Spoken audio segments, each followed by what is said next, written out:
Pasca Perang Trunajaya, salah seorang putra Raden Wongsojaya atau Hadipati Tohpati ing Tulung yang bernama Raden Wongsopati bersama beberapa anggota kerabat keluarga Tulung mengungsi ke daerah Wukir Sewu atau Pegunung Sewu di Prambanan dan berganti jati diri atau kelire loro atau identitas ganda penyamaran dari putra Adipati menjadi petani yang hingga kini kemudian dikenal sebagai Tlatah Klero.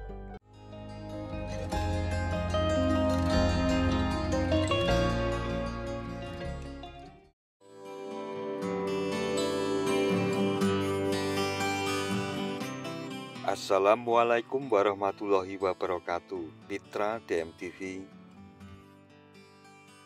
Dalam berbagai catatan sejarah, wilayah Prambanan menyimpan kisah perjalanan kerajaan Mataram kuno hingga Mataram Islam, sehingga banyak peninggalan benda bersejarah, petilasan maupun makam sebagai jejaknya yang masih bisa kita temukan hingga saat ini.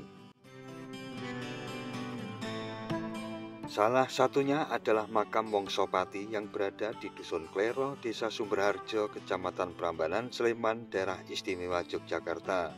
Lantas siapakah Kyai Wongsopati dan mengapa bisa berada di Dusun Klero ini? Sebelum kita lanjut, mohon subscribe terlebih dahulu bagi mitra DMTV yang belum subscribe agar lebih bersemangat lagi dalam menghadirkan konten-konten lainnya. Desa Sumberharjo terletak pada bentang alam dataran yang berbatasan dengan subzona Pegunungan Baturagung di sisi timurnya. Salah satu dusun di desa ini adalah Dusun Klero yang berjarak sekitar 2 km dari kantor Kalurahan Sumberharjo. Di tengah Dusun Klero inilah letak makam Kyai Wongsopati berada.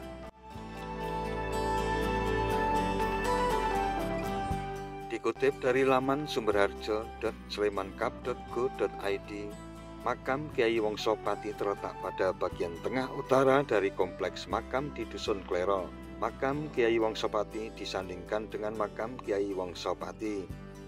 Makam keduanya berada dalam cungkup tersendiri dengan ukuran sekitar 3 meter x 3 meter. Cungkup makam dari Kyai Wongsopati ini dibiarkan terbuka tanpa atap untuk menjaga agar keluasan tanah kompleks makam bisa digunakan untuk menguburkan sebanyak mungkin jenazah. Kecuali itu, hal demikian akan menjadikan kompleks makam tampak semakin terang. Nisan Kyai maupun Nyai Wongsopati berukuran relatif sama. Panjang nisan sekitar 1,5 meter dan lebar 40 cm dengan tinggi hingga kepala jirat sekitar 45 cm. Nisan terbuat dari batu yang disebut sebagai batu cendani. Batu cendani adalah batuan yang mengandung unsur batuan tertentu yang apabila terkena cahaya akan memancarkan sinar berkerlap-kerlip. Sayangnya unsur batuan yang demikian itu sekarang sudah hilang karena terkikis air hujan dan lapuk karena faktor usia. Kompleks keseluruhan dari makam di Dusun Klero ini memiliki keluasan sekitar 7.500 meter persegi. Kompleks makam telah diberi pagar tembok keliling. Ketinggian pagar tembok sekitar 1 meter. Sementara pintu gerbang utama dari kompleks makam terletak di bagian tengah dengan arah hadap ke selatan. Dikutip dari trahpanembahanwongsopati.blogspot.com, bila dirunut dari sanad silsilahnya, Trah Panembahan Wongsopati bermula dari darah Raden Patah atau Sultan Demak Bintoro I dan melalui putrinya Ratu Pembayun, maka Trah darah berlanjut ke jalur Trah menantu Sultan Demak Bintoro I yang kemudian menjadi Sultan Demak Bintoro II, yakni Pati Unus Sabranglor I. Dalam versi silsilah ini memang terdapat beberapa versi sanad silsilah berkaitan dengan Pangeran Sabranglor. Bahwa dalam babat Tanah Jawi disebutkan jika Pangeran Sabranglor merupakan putra Raden Patah atau Sultan Demak Bintoro I. Sedangkan dalam versi babat Demak dan babat Wali Songo justru disebutkan jika Pangeran Adipati Sabranglor atau Raden Maulana Abdul Qadir Al-Idrus bin Adipati Jepara Maulana Muhammad Yunus Al-Idrus bin Syekh Maulana Abdul Kholikul Al-Idrus dari Persia adalah suami dari Ratu Pembayun Putri Sulong Raden Patah. Sedangkan Pangeran Sasongko, putra kedua Sultan Demak Bintoro I, bergelar Pangeran Sabrang Kulon, yang masa kehidupannya lebih banyak berhubungan diplomatis dengan kerajaan Islam di Jawa Barat pada masa itu. Yang dimaksud adalah Kesultanan Cirebon dan Kesultanan Banten, sehingga ia diberi gelar Adipati Sabrang Kulon. Dari trah darah Pati Unus Pangeran Sabrang Lor I atau Sultan Demak Bintoro II, selanjutnya kedudukan putra sulung Pangeran Sabrang Lor I, yakni Pangeran Maulana Abdullah Haryo Pamungkas yang nantinya bergelar Pangeran Sabrang Lor II. Karena gugur dalam ekspedisi serangan Demak pada Portugis ke Pulau Besar Malaka, maka trah darah Sultan berubah menjadi trah darah Kusuman atau trah Pangeran. Selanjutnya, dari trah darah Pangeran Sabrang Lor II Maulana Abdullah Al-Idrus atau Pangeran Haryo Pamungkas berlanjut ke trah darah salah satu putranya yang bernama Pangeran Tejo Kusumo, yang rupanya lebih mencintai jalan keagamaan dibandingkan derajat kerajaan Demak. Sehingga Pangeran Tejo Kusumo berguru ke Ponorogo dan bergelar sebagai Panembahan Jogorogo I. Maka trah darah Kusuman berubah menjadi trah darah Panembahan atau istilah Jawa untuk menghormati tokoh keagamaan atau kebatinan Jawa. Kemudian dari putra tertua Pangeran Tejo Kusumo atau Panembahan Jogorogo yang bernama Raden Haryo Wongso atau dikenal sebagai Ki Ageng Ampuhan dari Wotwaru atau sekitar Prambanan, karena ilmu kesaktiannya maka trah darah Panembahan berubah menjadi trah darah Ki Agengan. Dan berlanjut pada putra sulung Ki Ageng Ampuhan yang bernama Raden Wirowongso atau dikenal sebagai Ki Ageng Karanglo dari Taji Prambanan. Selanjutnya dari putra keempat Ki Ageng Ampuhan yang bernama Raden Wongsojoyo yang mengabdikan diri ke Kesultanan Mataram hingga dilantik menjadi seorang adipati di daerah Tulung bergelar Kanjeng Hadipati Tohpati ing Tulung. Hidup pada masa Babat Sengkolo ing Mataram ketika terjadinya geger perang Pangeran Trunojoyo dengan dukungan Laskar Madura melakukan makar di Kraton Mataram.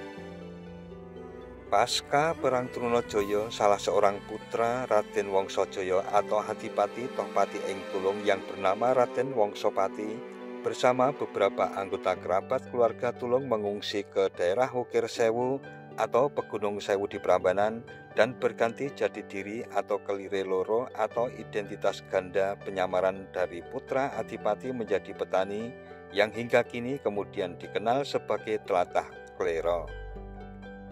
Raden Wongsopati mengabdikan diri pada jalan keagamaan dan kebatinan sehingga kemudian dikenal oleh masyarakat Prambanan dan Bayat sebagai Panembahan Wongsopati ing Wukir Kenaran atau Taken Aran, dalam kurung mempertanyakan nama. Adapun Wukir Kenaran dapat diperkirakan sebagai salah satu petilasan ketika Kanjeng Sunan Kalijogo mengajarkan ilmu makrifat kepada Kanjeng Adipati Semarang atau Pangeran Madepandan yang bergelar Kanjeng Sunan Pandan Aran atau Sunan Bayat. Pada masanya, Panembahan Wongsopati menjadi salah satu pelindung keturunan Kanjeng Sunan Pandan Aran di Bayat, Klaten.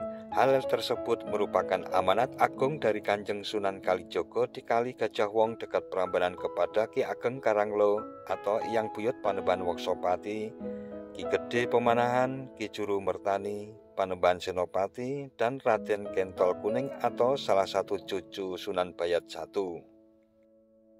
Panembahan Wongsopati wafat pada tahun 1680 dan dipusarakan di Sasonoloyo Wongsopati Klero, Desa Sumberharjo, Kecamatan Prambanan, Kabupaten Sleman, Daerah Istimewa Yogyakarta.